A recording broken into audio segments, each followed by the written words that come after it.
On n'assassine pas un ministre de la Défense par hasard. On l'assassine parce qu'il défendait. Je répète encore, on n'assassine pas un ministre de la Défense par hasard. On l'assassine parce qu'il défendait.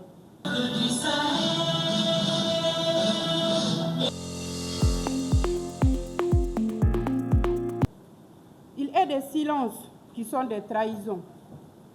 Il est des paroles qui sont des actes. Aujourd'hui, les réseaux stratégiques des observateurs de la Confédération AES choisit la parole acte.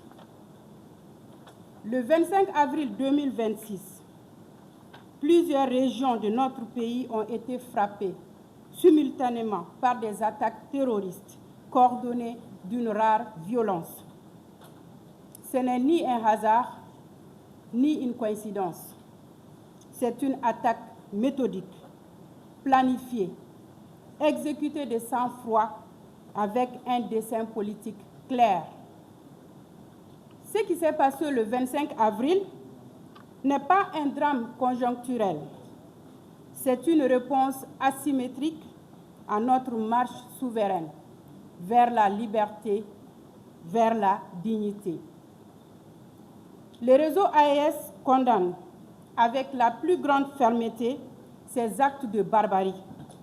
Nous les condamnons non seulement au nom du droit, nous les condamnons au nom de la dignité humaine, mais nous les condamnons également au nom du peuple malien et des peuples de la Confédération AES. Parmi les victimes de cette journée funeste, le ministre de la Défense et des anciens combattants de la République du Mali, non moins ministre d'État, a été lâchement assassiné, ainsi que plusieurs membres de sa famille, sans compter les fidèles musulmans qui priaient paisiblement dans une mosquée à proximité.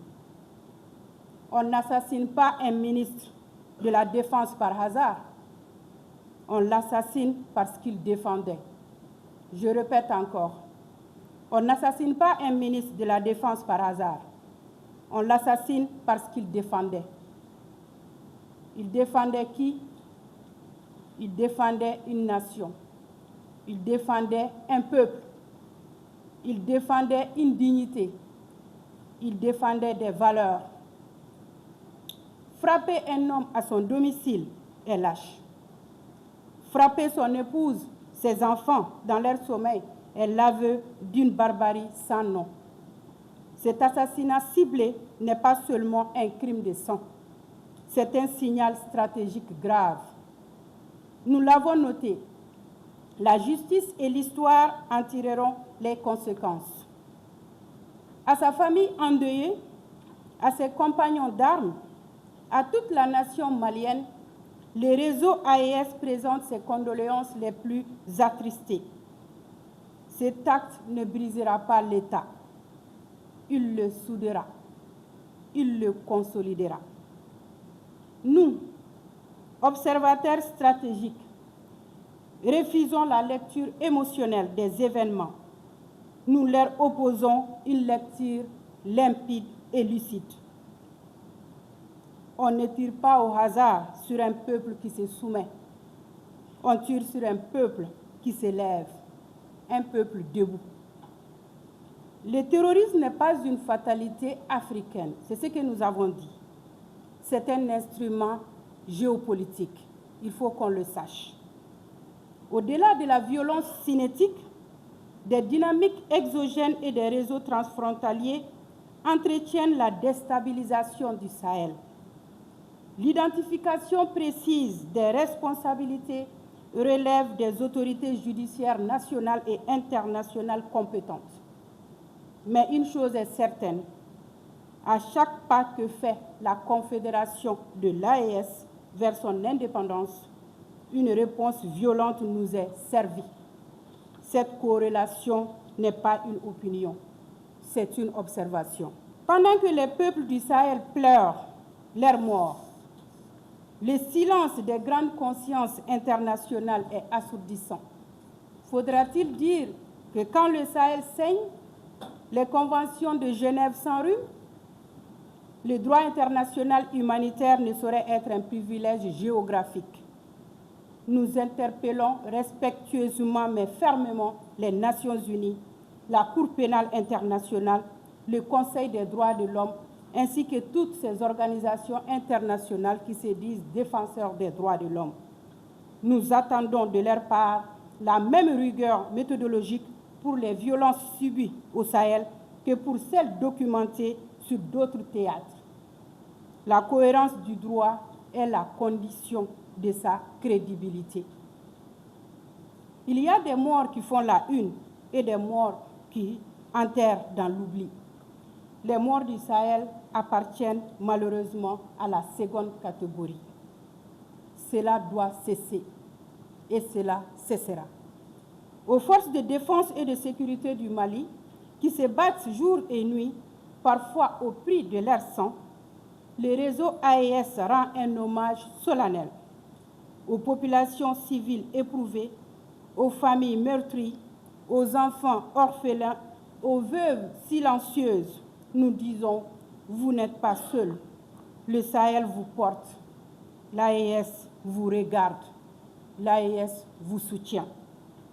Au président de la transition, chef de l'État, son Excellence le général d'armée Assimi Goïta, et à l'ensemble de leur Excellence, les chefs d'État de la Confédération AES, nous renouvelons notre respect et notre soutien dans la conduite de la trajectoire souveraine empruntée. Le sang versé n'est pas perdu, il est sémence. Permettez-moi maintenant de rappeler qui nous sommes. Réseau AES. Nous ne sommes ni des organes de communication, ni des partisans politiques. Nous sommes des architectes de l'intelligibilité. Le réseau AES est un réseau d'observateurs, d'experts, de chercheurs, de citoyens engagés au service de la vérité stratégique. Nous fonctionnons en réseau structuré sous la responsabilité collégiale d'un conseil d'orientation stratégique qui couvre à la fois le Mali, le Burkina et le Niger. Notre charte de posture nous oblige à la loyauté, à la rigueur factuelle et à la neutralité partisane. Nous ne défendons pas un régime, nous défendons une trajectoire, celle de la souveraineté du Sahel et de la liberté des peuples du Sahel. Tant qu'un mensonge volera sur le Sahel, une vérité du réseau AES le ramènera au sol. Au peuple du Mali, du Burkina Faso et du Niger, nous lançons un appel solennel. Restons unis. L'unité n'est pas un slogan, c'est une arme fatale. À la jeunesse sahélienne, nous disons, vous êtes la première génération souveraine. Soyez aussi la génération vigilante. Je dirais même la génération consciente. Aux médias panafricains, nous tendons la main. Devenez des sentinelles de la vérité. À la diaspora, nous demandons, portez la voix du Sahel libre comme vous l'avez fait et partout où vous êtes. À la communauté internationale honnête et sincère, nous rappelons, on ne demande plus la permission d'exister, on exige le respect d'être. Au-delà des mots, voici nos actes. Le réseau AES, par la voie de sa coordination pays, prend aujourd'hui 5 engagements fermes. Premièrement, la publication régulière d'un bulletin stratégique de souveraineté à compter du mois de juin 2026. Deuxièmement, la mise en place d'un observatoire de la désinformation anti-AES opérationnel dès le mois de juillet 2026. Troisièmement, l'organisation d'un forum citoyen de la souveraineté à Bamako, Ouagadougou et Niamey d'ici fin décembre 2026. Quatrièmement, la création d'une académie de formation aux postures stratégiques et souveraines pour la jeunesse sahélienne dès septembre 2026. Et enfin, l'ouverture immédiate d'un registre documentaire des violations des droits humains au Sahel, archives vivantes au service de la mémoire des victimes et du combat juridique futur. Mesdames et messieurs les journalistes, le 25 avril 2026 entrera dans nos annales, mais le 5 mai 2026 aussi, car ce jour est celui où la voie stratégique du Sahel se lève, claire, ferme, mais sereine. Le Sahel ne pliera pas parce que le Sahel a compris. L'AES n'est pas un slogan, c'est une civilisation en marche. Et nous, réseau stratégique des observateurs de la Confédération AES, nous serons la sentinelle qui ne dormira jamais. Vive le Mali, vive le Burkina Faso, vive le Niger, vive la Confédération des États du Sahel, vive le Sahel libre, debout et lucide. Je vous remercie.